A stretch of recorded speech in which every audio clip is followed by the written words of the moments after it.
설교 말씀 올리겠습니다.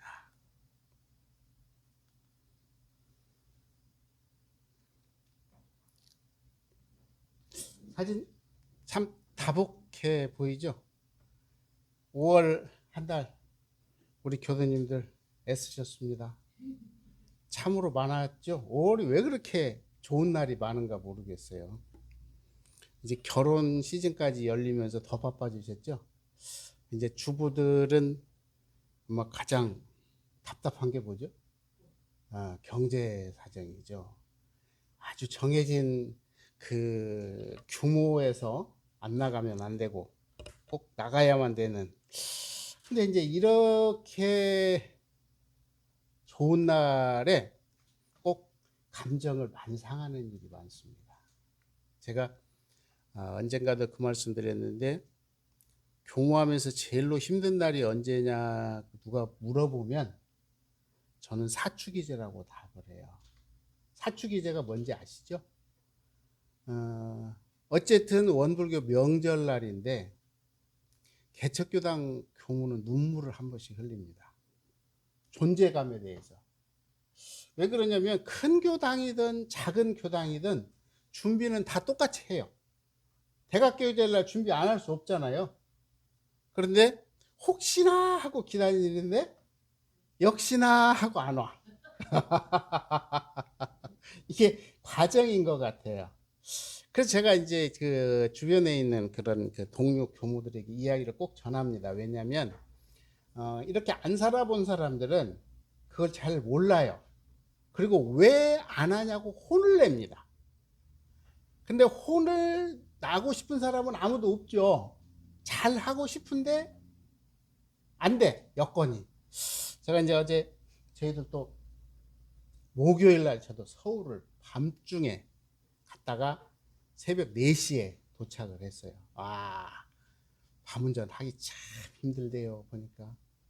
그리고 올라가는 길에 경부선을 타봤는데 차가 왜 그렇게 많아요, 그 시간에. 잠도 안 자나 봐, 사람들이. 그런데 저희 이제 어머니를 잠깐 뵙고 왔는데 보니까 코로나 이후에 대면을 못 했다가 일반 병원에서 치료를 마치고 요양병원으로 들어가는 사이에 잠깐 머리를 썼더라고요, 보니까. 그러니까 바로 안 들어가고 농장으로 잠깐 모시고 나왔어. 그러니까 손자, 손녀, 증손까지 다 모였던가 봐요. 그러니까 그날이 무슨 날이에요? 잔칫날이요. 그러니까 우리 어머니가 굉장히 기분이 좋으셨어. 근데 그날이 또 젤로 슬픈 날이에요. 왜 그러죠? 병원을 들어가셔야 되니까. 얼마나 슬프고 답답하시겠어요. 마음은 뭐예요? 내가 지금 마음 같아서는 시골에 가서 밥 해먹고 살 수 있을 것 같은데 안 보내준단 말이죠. 안 보내줘. 근데 보니까 요로요로의 말씀을 하시는 것 같아. 근데 가족이 들어줄 수가 있어요, 없어요?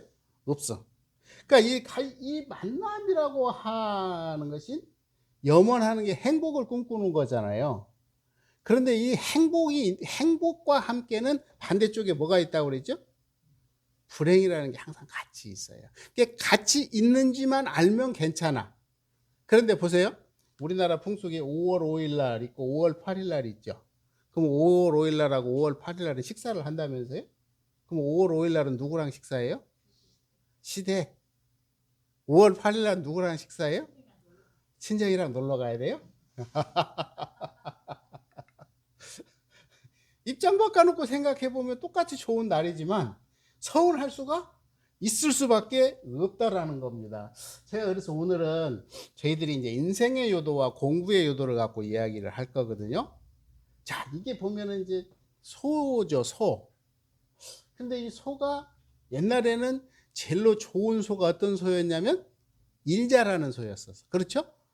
지금처럼 지금은 일자라는 소가 의미가 없죠. 지금은 뭐가 좋아야 돼요? 그 등급이 잘 나와야 돼. 보드랍게. 그러니까 지금은 이 소를 키우는 목적 자체가 고기를 얻고자 함이었지만 옛날에는 일을 시키고자 함이었어요. 그러니까 옛날에 가만히 보면 풍경이 참 좋았던 것 같아요. 뭡니까? 그 수레를 타고 가면 소는 열심히 끌고 가고 많은 사람들이 타고 가면서 이렇게 여담을 나눴던 그런 이야기. 그런데 저는 이거를 보면서 제가 언젠가도 그 말씀을 드렸지만 천도제를 지내면서 죽은 사람한테 뭐라고 그러죠? 송용원 영가 그렇게 불러요. 영가의 의미를 여러분 확실히 아세요? 이 영가라는 거는 뭐냐면 신령영자를 써요. 신령영자. 그 다음에 가짜는 무슨 가짜를 쓰냐면 멍해 가짜를 씁니다. 이걸 가만히 유추해 보면 호리도 틀림없이 자기의 업을 행하는 거야. 근데 이거 대신 해줄 수 있을까요?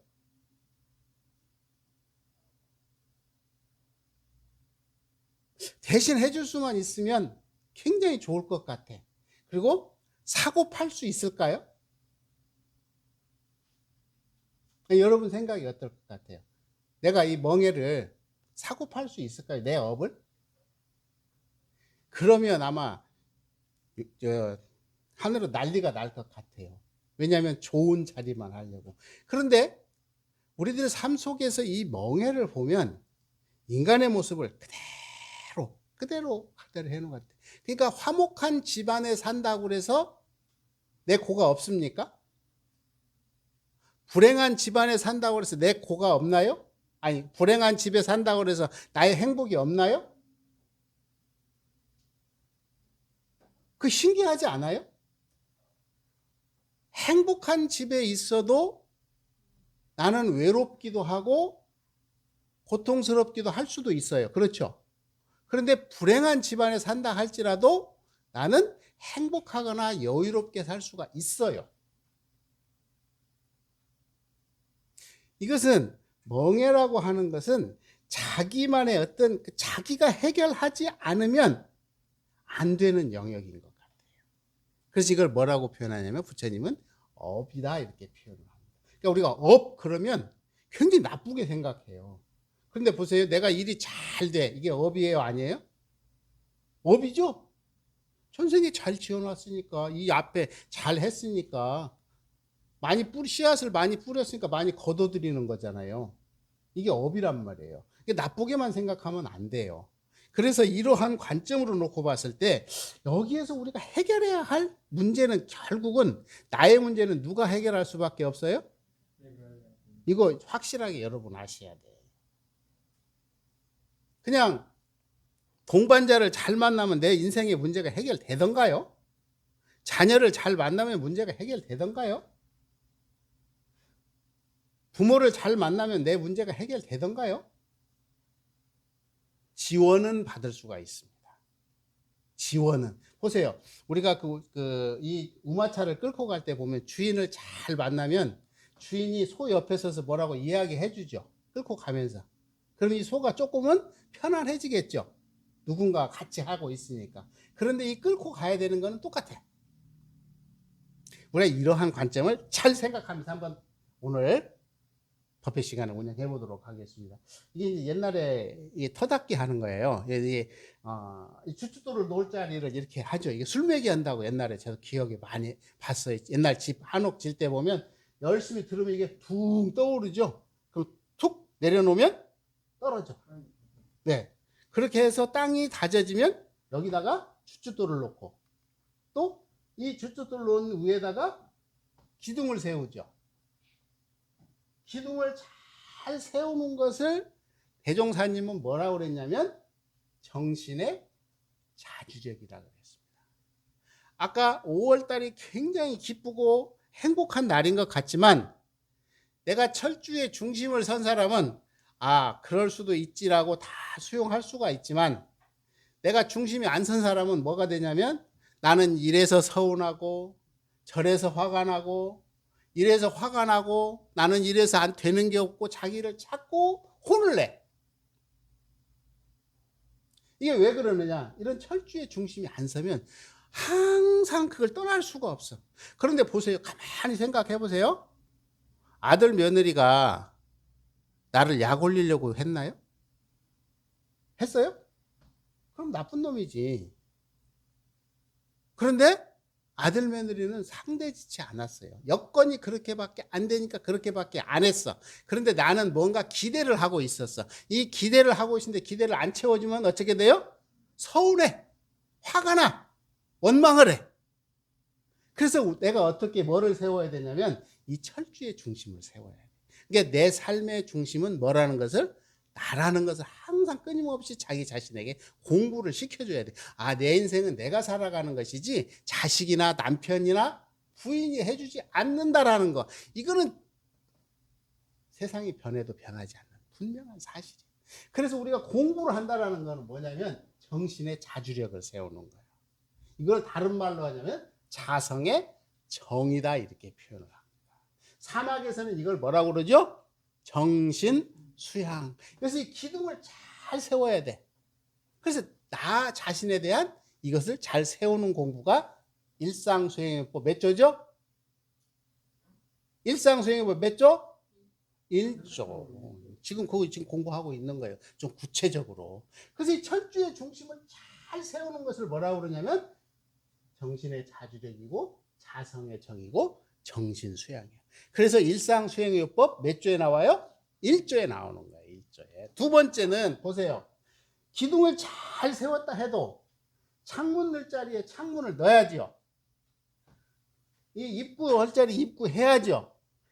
분위기에 맞춰서 잘 가꾸는 것을 뭐라고 하냐 그러면 우리는 뭐라고 표현하는 게 맞을까 그랬더니 정신의 수양력. 그래서 아까 그런 서운한 감정이 날 때 내 스스로 나를 둘러보는 거죠. 아, 내가 이 부분이 부족했구나. 이 부분이 넘치는구나. 그래서 이거를 뭐라 하냐면 자성의 해다. 지혜로워야 된다. 이게 사람이 지혜로워야 돼. 지혜로우면 아무래도 잘 손해를 보지 않고 복을 많이 짓는. 이거를 대종사님은 그대로 뭐라 그러냐면 사리연구다. 이걸 생각하시면 돼요. 이걸 집을 창문 뭐 이렇게 더. 그런데 우리가 살면서 가장 핵심이 뭐냐면 집을 외형적으로 아무리 멋있게 지켜놔도 가장 중요한 데가 어디죠? 먹고 싸는 곳이야, 사실은. 그러니까 집이 잘 된 집은 제가 이제 잘은 전문가는 아니지만 그냥 일상적 개념으로 이 집이 잘 지어졌다 못 지어졌다는 것은 뭐예요? 이런 것을 잘 맞습니까, 회장님? 예, 등 따르고 배부르면 되고 쌀자리 가서 싸면 돼요. 근데 뭔만 내다보면 이게 떨어져. 그렇죠? 그래서 이거를 저는 여기다 작업 취사라고 정해봤어요. 온전한 생각으로 취사하는 거. 이거를 취사력이다, 자성의 애다, 이렇게 표현을 했습니다. 이게 일상소용의 몇 조죠? 똑같은 말이에요. 지금 몇 조까지 했죠? 1조, 2조, 3조까지 제가 말씀을 집을 통해서 이렇게 말씀을 드린 겁니다. 그래서 한번 보겠습니다. 아, 일심지는 원래 요란함이었건만은 경계를 따라 있으니나니 그 요란함을 높게 하는 것으로서 자성이 뭐라고요?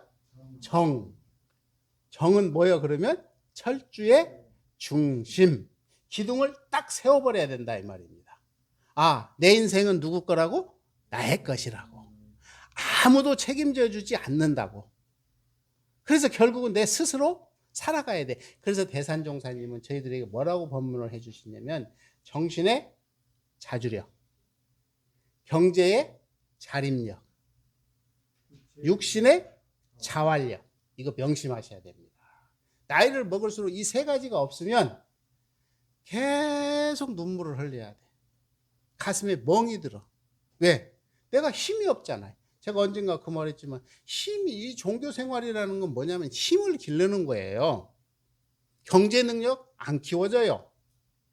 결국은 뭐냐면 내가 이 수용할 품을 조금씩 키워나갈 수밖에 없어. 이 조금씩 키워나가는 걸 대산종사님은 뭐라 하냐면 정신의 자주력이고 경제의 자립력이고 육신의 자활력이야. 그러니까 정신도 맑아야 되고 경제력도 있어야 되고 그리고 몸도 건강해야 돼. 이제 우리가 이제 요즘은 많이 좋아졌지만은 유산 상속 문제고 항상 그 논란이 많이 되죠. 언제 주는 게 제일 좋다 그래요? 유산은? 살아있을 때? 힘 있을 때 줘야 돼요? 그럼 나중에 다 주워버리면 어쩐데? 다 주워버리고 나면?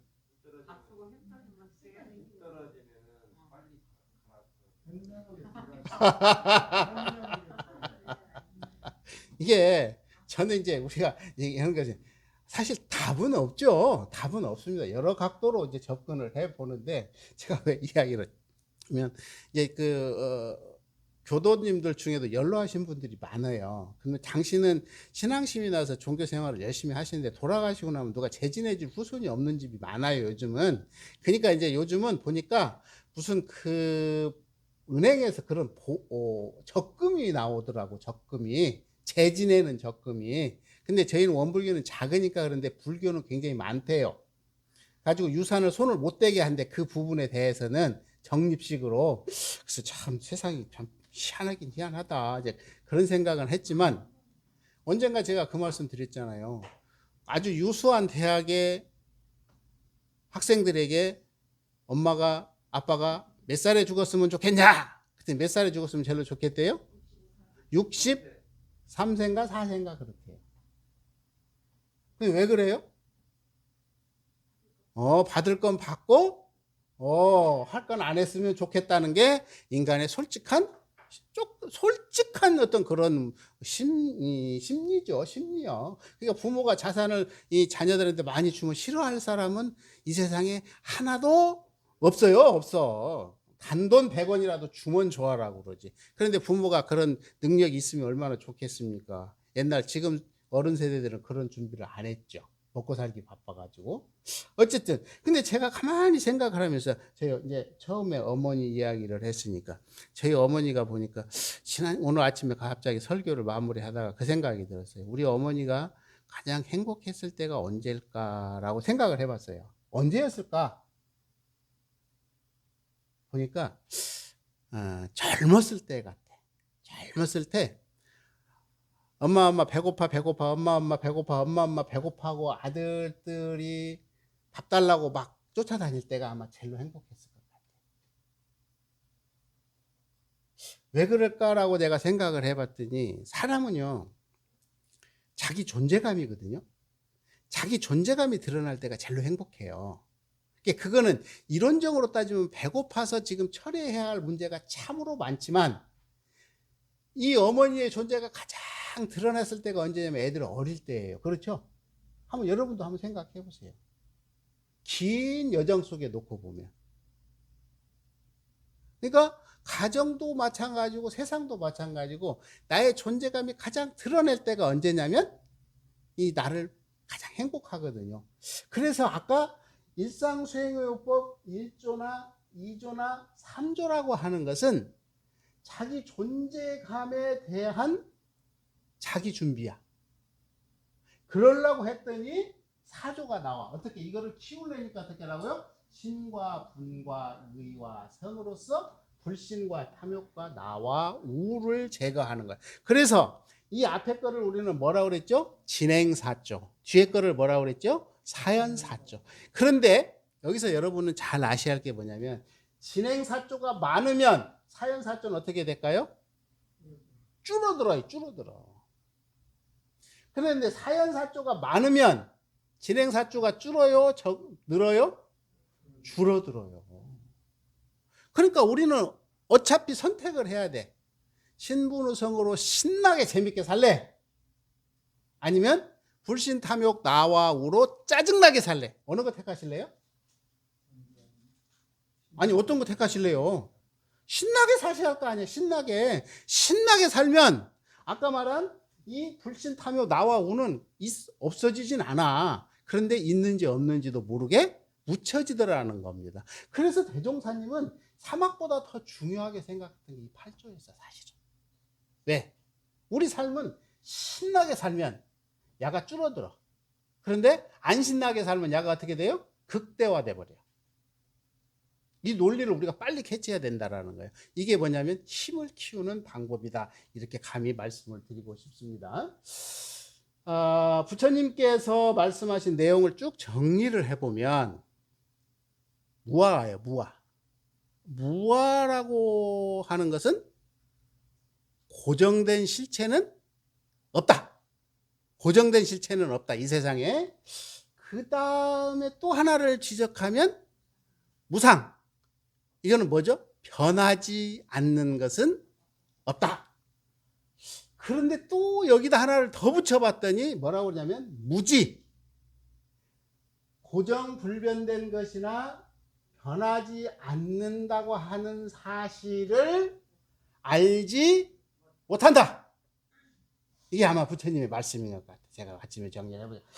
그래서 대종사님은 왜 나왔을까?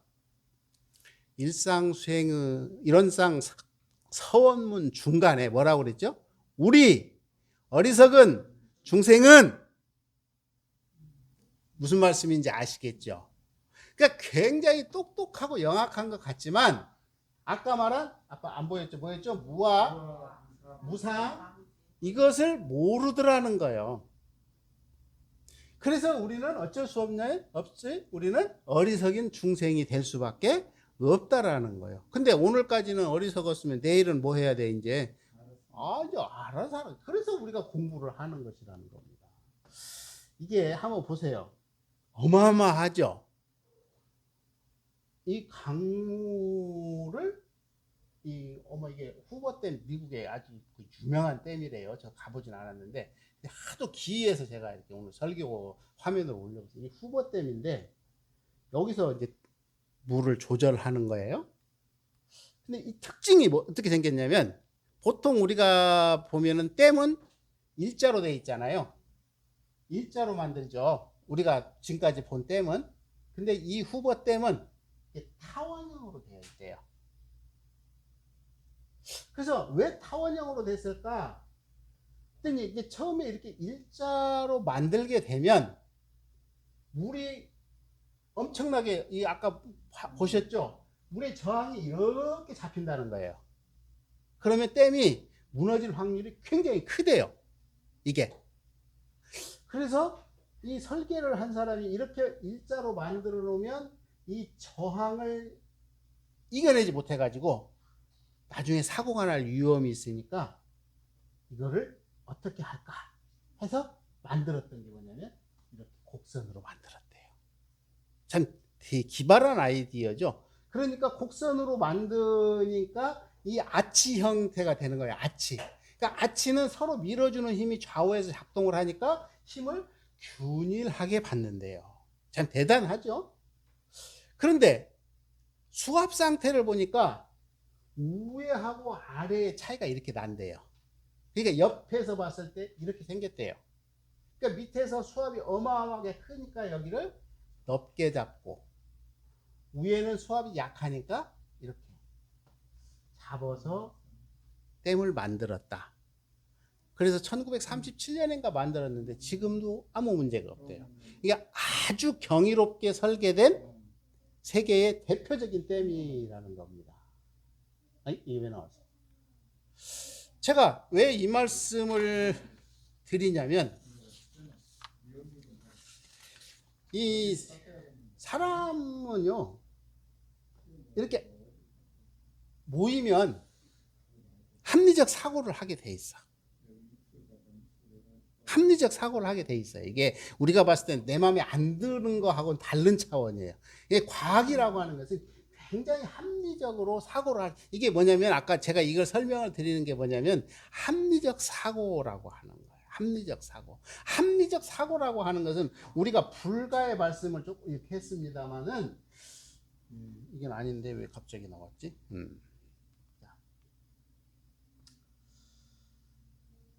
이 세상을 가만히 놓고 보면 이 고통 아니면 낙입니다. 그렇죠? 또 원망 아니면 감사예요. 또 고은 아니면 배은이고 천당 아니면 지옥이에요. 이렇게 우리는 쉽게 정리를 합니다. 그런데 고통과 낙이라고 하는 것은 다른 세상일까요? 같은 세상일까요? 제가 이제 여기 우리 요 이 공원에 보면 여기 참 잘 만들어졌잖아요. 하고 사람들이 어마어마하게 아침 저녁으로 운동을 해요. 그런데 이제 또 문제도 생기더라고. 어떤 문제가 생기냐면 뭐라고 그럽니까? 애완 페트, 네. 그 애완 견 이런 게 이제 막 등장을 해. 가끔 보니까 갈등이라는 게 생겨. 어떤 갈등이 생기냐면 이제 사람들이 지혜로워서 그런 그 애완견을 가지고 온 사람들은 주로 잔디 쪽에서 놀아요. 뛰어놀기 좋잖아요. 그럼 이제 사람들은 길로 이렇게 다니는데 사람하고 충돌이 일어나. 길거리에서 마주쳐. 그러면 다 좋아하나요? 안 좋아하는 사람은 정말 싫어요. 우리 식구들 같은 경우에 정말 안 좋아하거든요. 그러니까 가다가 깜짝 놀래. 그럼 놀래면서 뭐라고 그랬을까요? 어머, 저 개가. 개를 개라고 말을 했죠. 근데 저쪽에서 화를 냅니다. 왜 화를 냈을까요? 우리 애기한테 개라고 했다고 화를 내요. 이거 정말 어떻게 해야 되죠? 어느 게 올라요? 어느 게 틀려요?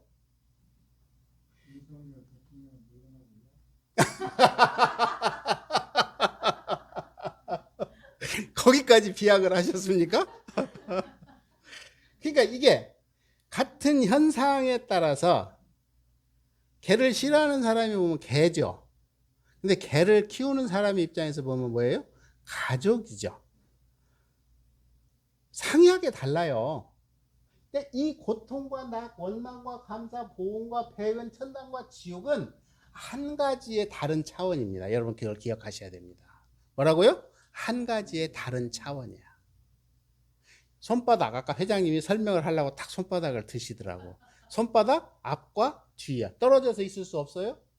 그런데 내가 손바닥을 보기를 좋아하는 사람은 손바닥을 많이 보죠. 왜? 내 손이 황금손인가?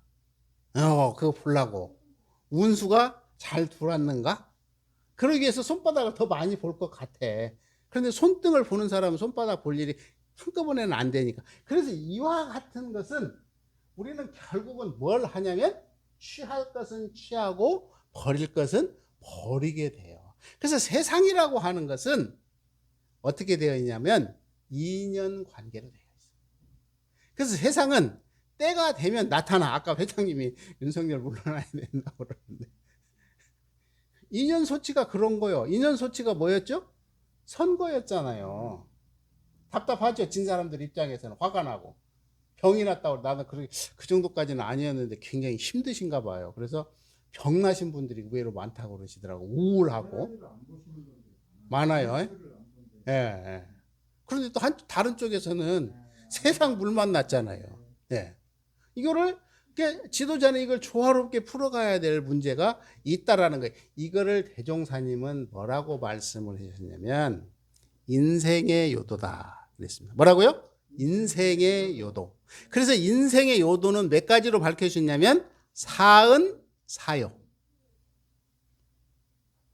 그러니까 이 세상은 그런 것을 쭉 분석을 해봤더니 천지, 부모, 동포, 법률로 대별해서 나눌 수가 있고 이것이 사은이죠. 그런데 이 세상은 많은 문제가 있더라. 이 문제는 우리가 꼭 극복을 해야 된다. 이게 뭐죠? 사요. 무슨 말씀인지 아시겠습니까?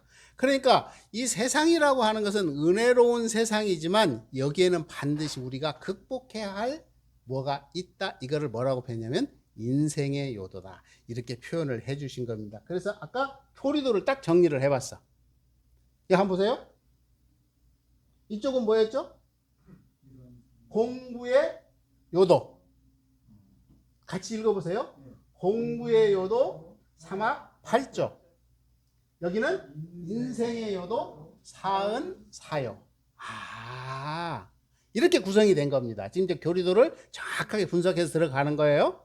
자, 그래서 이쪽을 공부의 요도, 이거는 우리가 아셔야 될 거야. 공부의 요도는 뭐라고요? 사막, 팔조. 아까 공부의 요도는 뭐였죠? 나를 밝히는 거라고 그랬죠?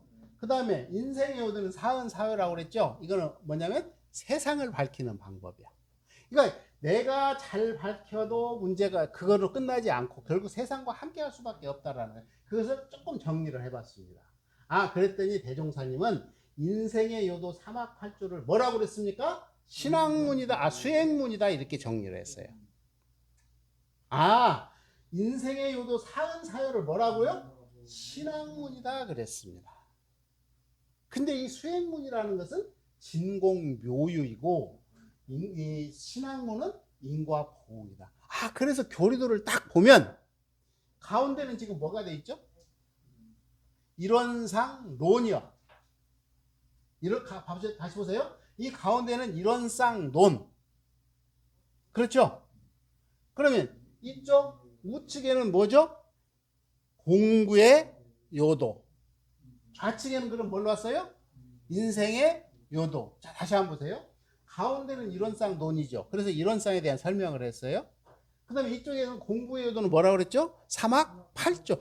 그러면 이거는 빠지고 아마 다음에 보면 여기에 삼학 8조가 나올 거예요. 그렇겠죠? 그럼 이쪽에서는 인생의 요도는 뭐라고 그랬죠? 사은, 사요. 그럼 여기에 사은이 나오고 여기는 뭐가 나올까요? 그러면 사요가 나올 것이라는 것을 예시해 드리는 겁니다. 무슨 말씀인지 아시겠죠?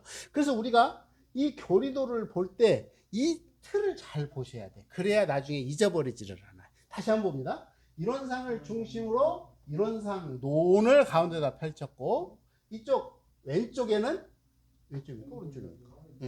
오른쪽이네. 오른쪽 방향을 이렇게 찾아야 돼. 오른쪽에는 내 자신을 어떻게 불공할 것인가? 공부의 요도. 그러면 세상은 또 어떻게 불공할 것인가? 인생의 요도. 이렇게 정리를 했습니다. 그래서 제가 이제 다음 시간을 위해서 미리 말씀을 드리면 5조는 사은이에요. 그렇죠? 그 다음에 6조, 7조, 8조, 9조는 뭐요? 사요가 되는 거예요. 그래서 아까 인생의 요도, 사은, 사요. 무슨 말씀인지 아시겠죠? 그래서 아까 이 일상수행 요법과 이걸 대비해서 설명을 할 때 일상수행의 1조, 2조, 3조는 뭐였어요? 그러면 삼학이었어요. 4조는 뭐였었죠? 8조. 4조는 8조. 삼학 8조. 삼학 8조. 그 다음에 5조는 뭐였었어요? 사은. 그럼 6조는 그럼 6조, 7조, 8조, 9조는 뭘까요? 사요. 의외로 쉽죠? 의외로 쉬운데 우리가 접해보질 않아서 그래. 그래서 우리가 오늘은 여기에 대해서 이렇게 좀 인지를 해주세요. 이거는 다음 시간에 시험을 보겠습니다. 그래서 이 우측에는 공부의 요도 삼학팔조가, 좌측에는 인생의 요도 사은사유가. 그래서 원불교 교리는요, 요거밖에 없어요. 다른 거 하나도 없어. 원불교 교리를 누구한테 물어봐도 일원상, 사은, 사요, 삼학, 팔조. 어려워요? 못 외웠어요? 외웠죠? 다시 한번. 일원상, 사은, 사요, 삼학, 팔조. 그러니까 어떻게 해? 다 들어가 버렸죠? 요건 내가 왜 지웠냐면, 이걸 지금 가렸죠? 왜 지웠냐면, 막 글씨가 많이 나오면 공부해야 될 게 많은 것 같아. 그런데 이거는 뭐예요? 이거 뭐죠? 이렇게 보니까 거북이라고 그랬잖아요. 거북이 발이요. 이건 실천론이거든요. 어떻게 실천을 할 것인가. 그냥 요것만 정확히 인지하시면 돼. 이것만. 그래서 제가 지난 시간에 일원성에 대한 말씀을 올렸고, 오늘은 공부의 요도와 인생의 요도에 대한 설명을 드렸습니다. 그래서 이제 다음 시간에 이제 왜 매번 하냐 그러실란가 모르겠는데, 처음 듣는 분이 또 의외로 많이 있어서, 다음 시간에 이제 전체적으로 한번 정리를 해서 저희가 이번에 일원상을 한번 쭉 정리를 하고 이렇게 넘어가도록 할 생각을 가지고 있습니다. 그래서 이 피천득시의 이제 인연이라고 하는 건데, 어리석은 사람은 인연을 만나도 몰라보고, 보통 사람은 인연인 줄 알면서도 놓치고, 또 현명한 사람은 옷깃만 스쳐도 인연을 살려낸다. 그래서 우리의 공부의 표준을 어쩌면 또 이렇게 설명을 하고 있는지 모르겠습니다. 자, 이거 같이 한번 읽어볼게요. 시작. 한 교도가 부부간에 불화하여 매생에는 또다시 인연 있는 사이가 되지 아니하리라 하며 늘 그 남편을 미워하거나, 대종사 말씀하시기를 그 남편과 다시 인연을 맺지 아니하려면 미워하는 마음도 사랑하는 마음도 다 두지 말고 오직 무심으로 대하라. 이렇게 말씀해 주셨어요. 이게 무슨 말씀인지 아시겠죠? 좋아하는 마음도 착이야. 싫어하는 마음도 착이야. 그러니까 그냥 좋아하고 그냥 싫어하면 돼. 화나면 욕도 할 수도 있고 좋아하면 끌어안을 수도 있어. 이거는 그냥 인지상정이야. 그런데 거기에다 뭐를 두지 말라고요? 착을 두지 말래요. 이게 공부의 핵심이라는 거예요. 그래서 우리가 착 두지 않는 공부를 잘 하셔서 우리가 이러한 교리를 통해서 나날이 진급하고 또 진급하는 그런 복된 시간이 되시기를 간절히 빌겠습니다. 감사합니다.